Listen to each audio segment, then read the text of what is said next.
Hey,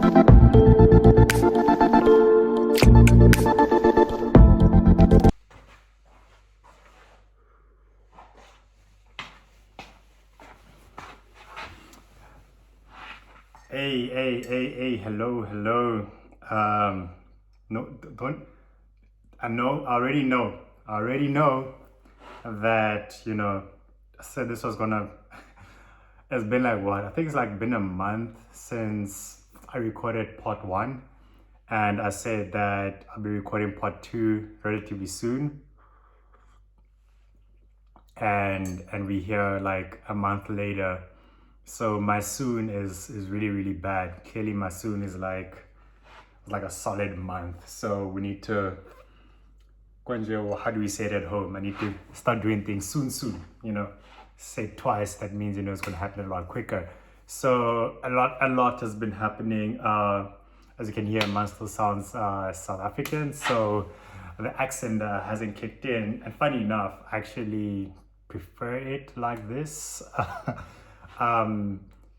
Just a side note, but somehow the folks here speak like this. I mean, with the accent all the time, like it doesn't take a break, which I mean, it sounded different back when I was home, but now it's just like, yo, day in, day out, begele begs, it's the accent, and also it's English all day, every day, like no vernac, no young fusek, nothing. It's but that's a side note.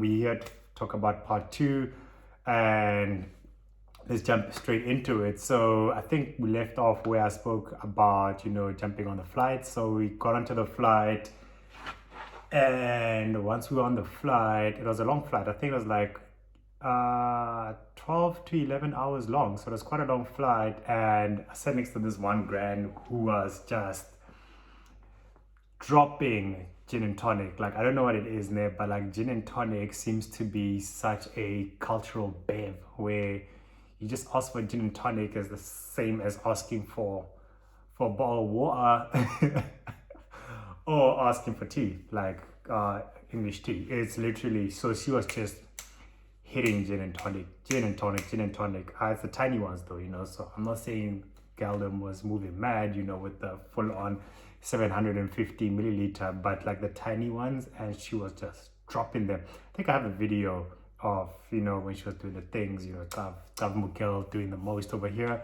So yeah, had the flight for like 12 hours, landed, and then got into like border patrol, which was such an administrative process because first of all, the queue was ridiculously long because you can imagine we just got off the red list, so everyone who was stuck in SA is now like trying to get back to the UK, either going back home or in my case, moving to the country. So it was quite a long queue. I stood there for like 2 hours, and it was a long queue. Eventually when I got there and it was my turn, did a mini interview though, like, so why are you here? What are you gonna do here? What's your job? What's the address of the company? I was like, fam, man's working from home. How would I know my company's address when I'm working from home still? But that we got over that, and then great stuff, maneuvered my way through the airport, and then I met Martha, who was going to help me settle or move around the country because she had been here in November, so she already got in the taste of the country. Shout out to her, she was amazing. Proper helped me settle into the country. So linked up with Martha, and then also networks a bit shady, so she was helping me out with like everything. So we got a Bolt, and then took a Bolt from Heathrow to London, so to Zanele's place, which is where I was when I shot part one. Obviously, come in your cribble. You see the new scenery. Yes, finally. You see the brightness of the smile. You see the glow. Come on, you see the glow. Come on now. Yeah, that's the glow finally having a place. because wowzers. But let me not I digress, So we got to Zanele's place, and got there pretty late, so we just ordered a pizza. Initially, Martha said I must order, so I ordered like 2 burgers and something, and it totaled to like 44 pounds. So here's the weird part, yeah. So I think even now, like I can't really tell when something is like. I know when it's a lot, but you can't. There's no like relativity of like is something expensive or not. It's still very. I don't know. Like numbers are just numbers right now. Like for example, when you go for a dinner for two, it could be like 35 pounds, which sounds like a lot, but then also 35 pounds is sort of the price of like an iPhone on a monthly basis, which I don't know, that sounds cheap. So it's like very relative. So I'm yet to like calibrate my brain to understand like what's expensive for a certain type of item. So right now in my head, everything's just expensive because the pound is just pounding the wallet. It's pounding it. But yeah, so ordered quick, yeah, called it a night. And then next day, this is day one. Listen. We were in the streets. Even went to like jumped onto YouTube. Were like things to do in London.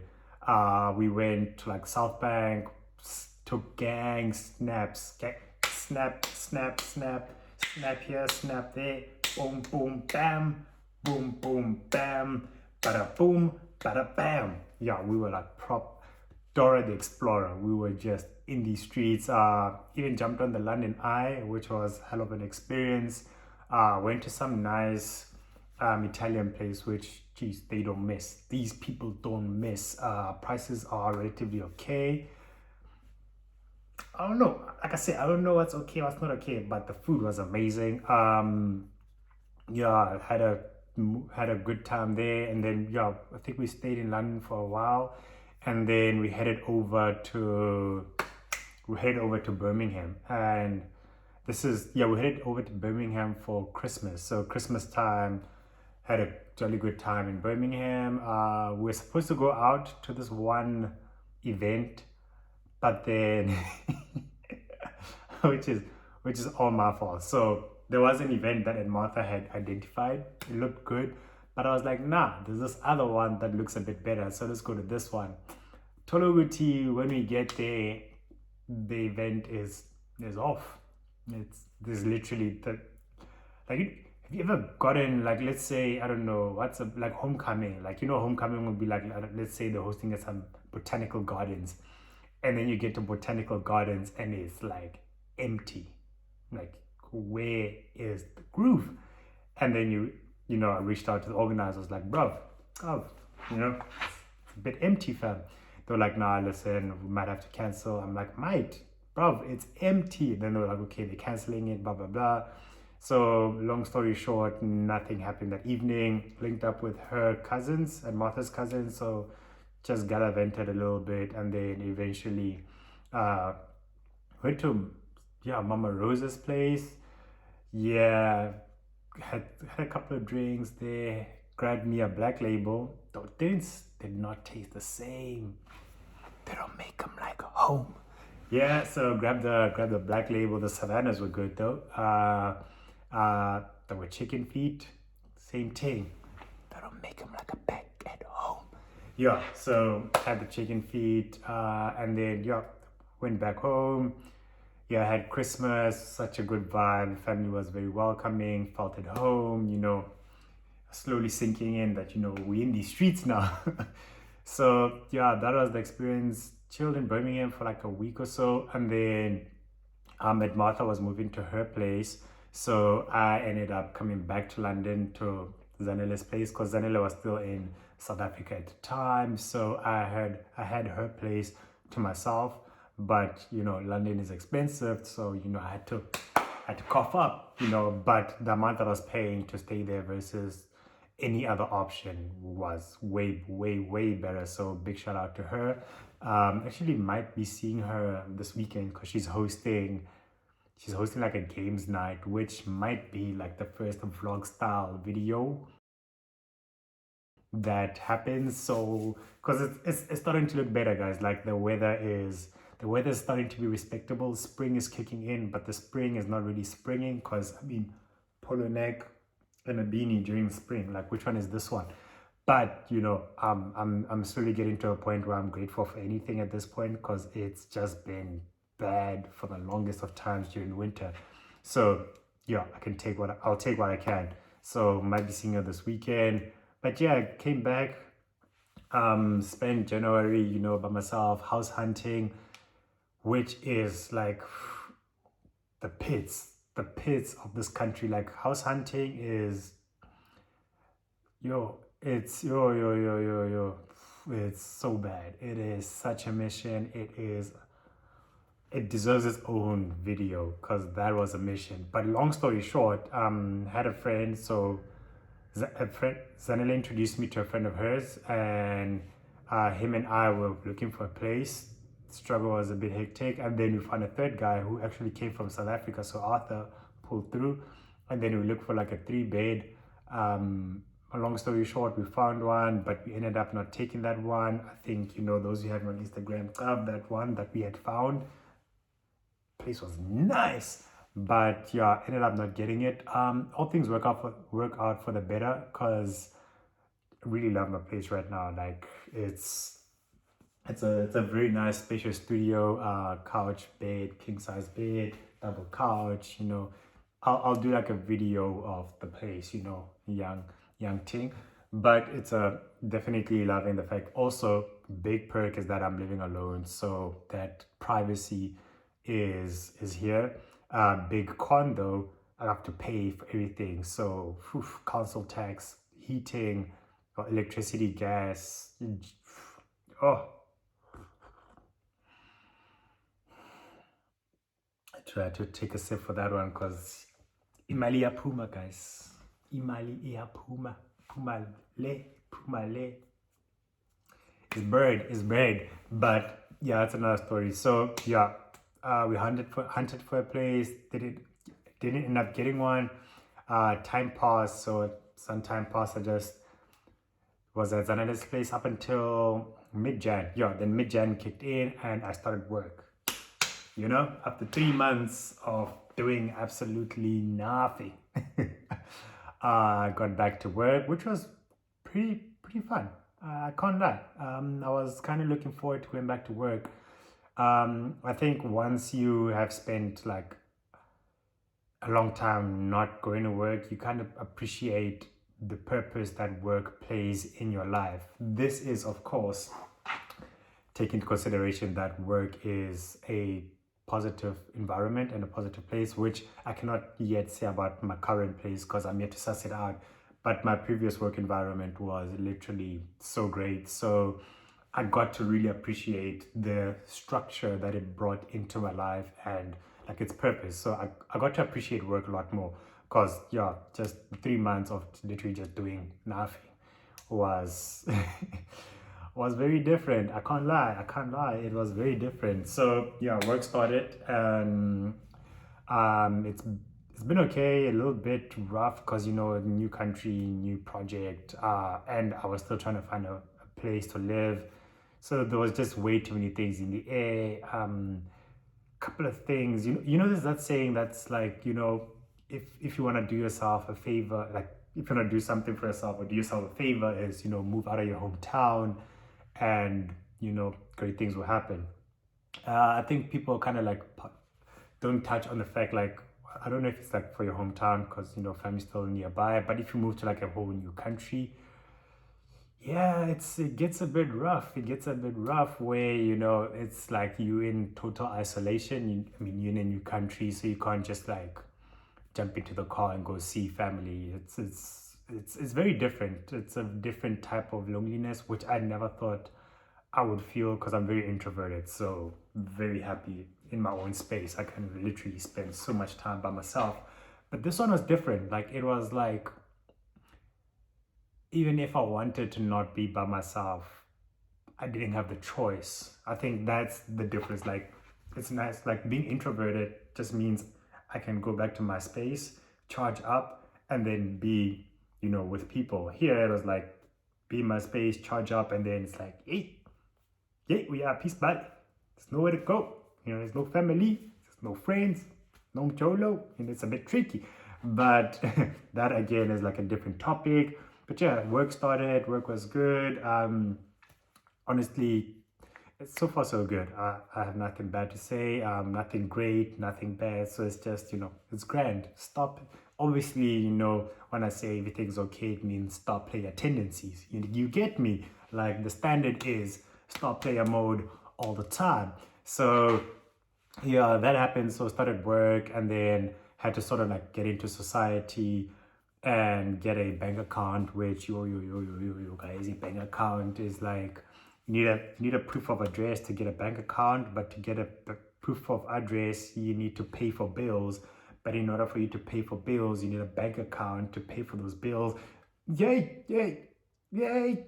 Which one is the swan? Like, I think, it's, guys, not having been a grown-up foreigner is such a privilege, because like by the time you're grown up, things are like sorted for you, like bank accounts, IDs, passports, those things are moving line, versus when you are like a foreigner, it's like everything is so different. Like you want to get a bank account, guys, I don't have a credit history. Like I don't have credit history. My credit history is like, your credit history is for one country. So shout out to all, like everyone who lives like a global citizen lifestyle, because you need to, it's, so now I can't get a bank account. I couldn't. Now, man's got bank accounts for days. I'm in the system, baby, don't play with me. But yeah, like getting a bank account was such a mission, because first of all, there's no credit history, there's no address, there's no bills. So yeah, the the fintech space is amazing, because that's where typically most expats, we're not gonna be out here talking about foreigners, nah. Your man's an expat now, we talk about the expat lifestyle. So not expert, expat. We here now, you get me? But yeah, so the fintech space is amazing. A couple of apps or fintechs that you can use are like Revolut, Starling, Monzo. These are like digital banks. Kind of like what Discovery Bank is trying to do, and Time Bank, they are like doing it. So it's like first world countries, you see things that are moving, they're moving quick. Example, guys, I'm on the Teslas in these streets. Hey, you can't have Teslas like this with Escom Bafo.